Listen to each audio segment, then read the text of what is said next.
I'm Toycat, and did you know that Minecraft can be beaten from start to finish in as little as a minute and a half in certain tool-assisted speedruns? This is impressive to the people who make them, and obviously to a small subset of the community, but the average viewer seems to look at that and see it as cheating and hacking. This is something I can tell you from personal experience, so as a result of that, the more hotly contested and interesting category tends to be the contest for the glitchless speedrun record. This is real people playing in real time with no glitches whatsoever, trying to beat Minecraft on a set seed, and obviously the set seed is anyone you can choose to go with, it just doesn't have to be random. And the record for the fastest completion of Minecraft was held by a French speedrunner called SpoonTY with an absolutely astounding time of just 7 minutes and 42 seconds. This was a run that required precise skill at every single moment, and it was a run so good the speedrunner themselves could not believe it as it was happening, and it was something that was just widely believed to stand for a very long time. In fact, for over a year, this record did stand, and that was 7 minutes and 42 seconds, which you might notice by the title of this video is kind of odd because Minecraft was just beaten in less than 5 minutes under these exact same conditions. So how was that possible? How did someone carve over 2.5 minutes of a perfect Minecraft time? Allow me to explain in today's video. So let's do precisely that by first of all mentioning that this time that stood for over a year, that was the best time Minecraft did have, has actually been beaten several times since then. SpoonTY, the original record holder for a very long time, is now the 28th fastest person to speedrun Minecraft. You can see how 27 other people have overtaken him with runs, most of those in the last 9 or 10 months or so, something which lines up perfectly with Minecraft's resurgence in popularity with like kind of hardcore gamers, which of course includes speedrunners, with another noticeable trend being the fact that if you look at the top 10 players to have beaten Minecraft on the glitchless speedrun category, you'll see how despite Canada's population being relatively low compared to many of the other major, Minecraft playing countries, you notice how they have 5 of the top 10 spots on this leaderboard, with even the number 1 spot going to a Canadian, Illumina, who just beat the game in 4 minutes, 56 seconds, and 700 milliseconds. This is a score so insane it has to be explained, which is why I want to dive into it in today's video, because there's a lot of different parts of this, with the first kind of key thing being a brand new seed being found. After years and years of the same wonderful Minecraft seed being used for all of these speedruns, notably this includes YouTuber AntVenom, who used it all the way back in 2015 for a 15-minute speedrun, which should tell you just how old this seed really is and how, old this category is and how reliant it used to be on that single seed. But the biggest breakthrough made this year, as a result of the sophisticated seed tools that were built by people like Geosquare, is the fact that a much better seed has been found for this, which has obviously been a big driver in cutting down some of that time. I mean, cutting down 2 minutes and 42 seconds from the world record isn't going to be possible with just faster crafting and faster micro movements, so a big part of that was a brand new seed which interestingly was found for version 1.8.9 Minecraft, which means that yes, the best Minecraft seed that could be found for beating the game was for version 1.8 and was found, interestingly enough, many years after the release of that version and after many other versions to replace it had come out. I mean, this was after, the updated Quatic had come out, 1.13. 5 major Minecraft revisions had come out, but yet this didn't use any of them, and that's because a key part of this run is the fact that it uses version 1.8.9. If you take a look again at these scoreboards for the game, you'll notice how all of them say version 1.8.8 or 1.8.9. It isn't really relevant which one you choose, but both of these versions of the game are much better for beating Minecraft than any version beyond 1.9. And to prove that, here is the world record for 1.12, which currently is 7 minutes 34 seconds, which is still only barely faster than that initial 7 minutes 42 versus the 4 minutes and 56 in the 1.8.9 category. And the reason for this, it might be kind of counterintuitive. It's nothing to do with combat, which was obviously the most divisive part of the 1.9 update, but the biggest thing about the 1.9 update which slowed down the game as far as speedrunners are concerned is the end. Because this is the end you probably recognize if you've played Minecraft at any point in the last 5 years or so. It's a lot of different podiums all laid around the center portal in a pretty reliable, consistent way, which will be the same every time you load up a world. Notably, there is the same number of towers, they're the same height each time, on every individual seed, and notably 2 of these towers always have iron bars around them. This is a console edition change they implemented into the Java edition to make the end a little bit harder, because notably, if you compare this to the 1.8.9 end on the exact same seed, entirely different. As you can see, the pillars are much more diverse in terms of the size. This one's a fat short pillar, this one's a tall thin pillar, this one's kind of tall and a little bit fat, this one's really short and really fat, a really chunky pillar right here. The variety you get in pillars is much more, and because it changes every single time you load up a seed, you're going to get much better luck on the end sometimes than you do on other ones. And again, you can see how the towers don't even always spawn on the same island to you, meaning that there's a lot of high luck and high variants here. Also, the end portal isn't there by default, so you need to know exactly where that's going to spawn coordinate-wise. You need to hope you get lucky with the end-wise, and you need to pull that all off while killing the Ender Dragon, which is a tricky thing to do in the best of days, let alone doing in less than 5 minutes.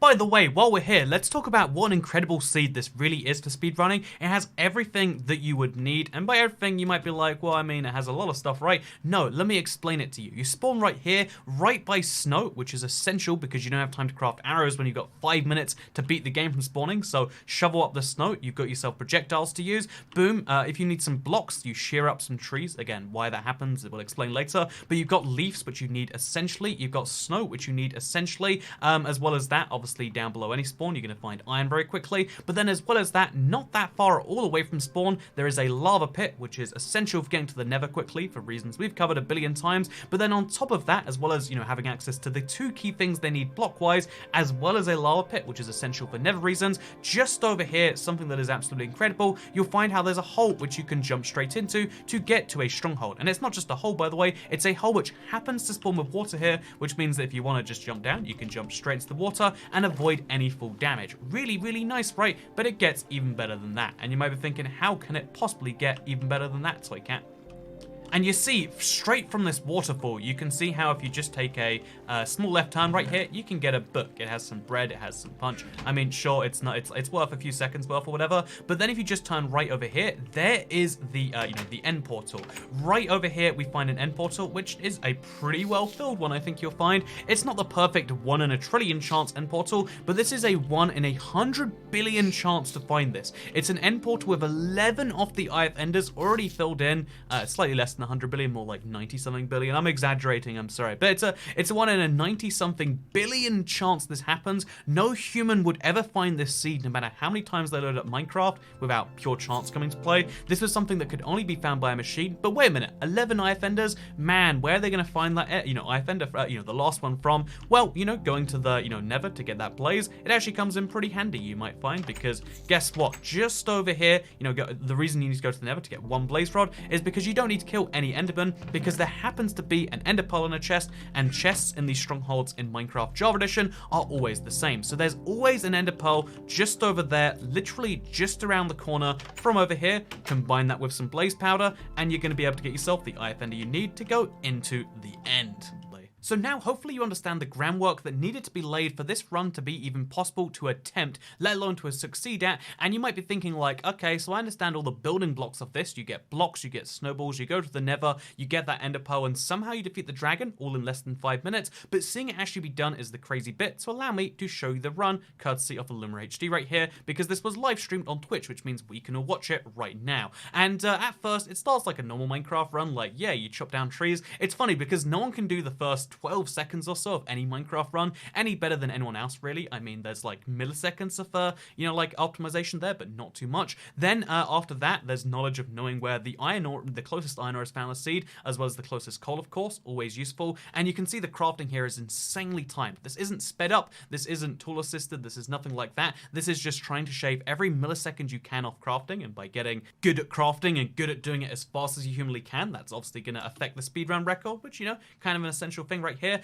The iron ore has been gotten. The only iron ore that will be necessary in the entire run, you'll notice, it's immediately started to smelt while the rest go down. It's a very, very, very, well-oiled, organized thing. Every single block that is broken right here adds a few hundred milliseconds, the total time. So every single block that is being broken is being carefully considered. A lot of these, presumably were tried in the attempt to make this one perfect. And you can see right here how even though the furnace is smelting just 3 more bits of iron, despite that, that's 24 seconds, and that 24 seconds can be used to do other things as well. That other things in this particular case is going to include getting as many blocks as possible. A block to place is going to be, of course, leaves. Leaves using shears are one of the fastest blocks you can get in Minecraft, but the reason these shears are doubly useful is because you can use them to shear sheep as well. You need to get lucky if sheep spawn on this, so like you gotta hope you spawn near some sheep, because beds are absolutely essential for any Minecraft run, as you'll know if you've ever seen what happens when you try to sleep in the end. And if you haven't seen, then boy, let me tell you, this is going to be a fun, exciting discovery for you. Anyway, the last of the iron is smelted now. Some beds are crafted. All of the, essential steps that are going to be needed for beating the end dragon are done right now, just 2 minutes into spawning, because you know what? The run is almost halfway over, despite the fact that, no never has been gone to, let alone the end. But here is where the efficiency comes in, because what you're about to witness is one of the most impressive things I've seen about this run. Again, I feel like the lava bucket, water bucket, trick for making a Nev portal, it's somewhat well known about this point. Everyone knows that you don't have to mine obsidian, you can use water buckets and lava buckets, but doing it in this time is where this run comes into its own. Right now, you're going to witness something incredible. You're going to see a Nev portal be made from scratch in 8 seconds. There, that was it, finished. Let me replay that in slow motion just to show the insane speed right here. I feel like a lot of people at 1/3 speed could maybe do this if you spent some time planning, but this was done at full speed during a high intensity, Minecraft run, by the way, while they're live streaming as well, as you can tell by the chat. This was done in 8 seconds, and the incredible speed, the precision of every placement, with the exception being that one, mistake over there where they put some leaves in the portal. It's something that is incredible to see, and you can even see throwing away the flint and steel. It's just not necessary anymore. Again, perfect maneuvering of every single second right there. And here again, as you would expect, because of the fact that the blaze spawner is well known about in relation to where it's going to be near the Nev portal, you can tell how every single block that needs to be placed is being placed, and every single second that can be saved by getting there immediately is done so. And unlike normal runs where you have to get a lot of blaze rods, just a single one is going to be needed because this is such a great seed, and that means that the Nether is not only entered by 3 minutes, but the Nether is entered and done forever within just 3 minutes of this seed, and then it's on to the end. So from here to the end of the run, you have just 1 minute and 55 seconds, which is hard to believe, but again, very fast mouse movements. It almost reminds you of the tool-assisted speedruns where you can see how fast things are going on, but all this is practice and knowing the exact places where all of those chests are going to be. As well as, of course, knowing exactly where you want to place the buckets, the exact block, the exact way you want to get these towers done, no matter how they spawn, because one of the craziest bits about this is the RNG of the end. And this RNG of the end is actually being used to the advantage right here. One of the strategies that Illumina is really using to his advantage is only coming to the end with 2 beds to attack dragons with, which isn't enough to do the explosion damage. You need to kill the dragon because beds in the end kill the dragon. So instead, as well as trying to take down all these towers, he's also trying to protect the ones which are closest to the surface, making sure they don't get exploded so that he can use the explosions from these, because this is a really, really risky play, but it's something speedrunners do. They use the ender crystals to attack the dragon herself. As you can see right there, it did 1/3 of the dragon's hotbar with just that single end crystal because of how perfectly that went down, and this was when the speedrun started going extra well. Sure, everything so far in the speedrun was done really efficiently, but this was going to officially allow the run to be done with just 2 beds because there were 2 short towers, as well as all the other towers being within range, which meant that he can take down all of those and also try to, get the dragon to aggro over to him, make sure that he doesn't take damage by putting a block between him and it, and boom, just like that, she is already at 20% HP. The battle is almost done, and it just goes to show that when you are speedrunning, it's worth taking the risk that doesn't work 9 times in every 10, or even 99 times every 100, just for the 1 in 10 or 1 in 100 where it does work out, and this run is perfect proof of that concept. By the way, the dragon is dead, and there's some stacking up going on, which you might think this is a weird way to glow. No, this is a way to instantly be able to jump into the portal as soon as it spawns, a final way to guarantee some efficiency with the last few milliseconds of the Ender Dragon run, because rather than having to climb into the portal, instead already being above it means you can just fall straight into it as soon as it spawns, because it spawns on the dragon's corpse in this version, and boom, that is Minecraft beaten in 5 minutes if you count the loading screens as well. If you remove the loading screens, which all of the speedrunners do for this game, then that is Minecraft beaten in 4 minutes, 57 seconds and a half. That is an insane time that I imagine will stand for quite some time. I think a lot of people right now are going to choose to go after it, and although I imagine this record will stand for a little bit in the sense of some weeks, maybe even some months if Illumina HD is really lucky, the craziest bit about this is the fact that this is likely to be a competitive record, and there's 2 reasons for that. One is the fact that better speedrunning seeds are being actively sought after. This community is still trying and using a lot of computational power to find seeds with 11 IF enders glitches in their end portals, because although there's one right here, they're looking for more of these, 11 deliberately by the way, and not 12, because 12 would crash the game. Prior to the 1.9 update, having 12 offenders in your portal would crash the game rather than spawn with a portal which was in there, because again, Minecraft didn't know how to deal with this 1 in a trillion chance, and you know, you can give them a break for that. But as a result, they're looking for 11 offender seeds which have great access to snow, great access to leaves, great access to iron, and I think they're going to find better seeds with better nethers and better distances between the spawn and these portals. Once that happens, these times can get significantly faster by avoiding that entire, 30-40 second nether process, I guess we'll call it, plus the 8 seconds to build a portal. I mean, it's such a waste of 8 seconds to do that. But no, more seriously, 48 seconds or so to be taken off by just avoiding the nether could be incredible, plus the seconds spent looking for the ender pearl in the stronghold. A lot of time can be wiped off here with a better seed, but then on top of that, you can see how Illumina, the Canadian speedrunner who took this time, is not just, good at this particular speedrun, but has also, in just the last week, mind you, managed to get the Minecraft speedrun record for the random seed category prior to 1.9, as well as the random seed category for Minecraft 1.14. This is a speedrunner who has managed to get 3 world records for speedrunning in just the last 3 weeks, and the fact that, it's one person under all these records, one goes to show their incredible skill, but also shows the skill of the community. When one person gets ahead, everyone else tries to take every tactic they can from them and to kind of improve that way, and that's the wonderful thing about games being done quick, with particular Minecraft, being excelling at that.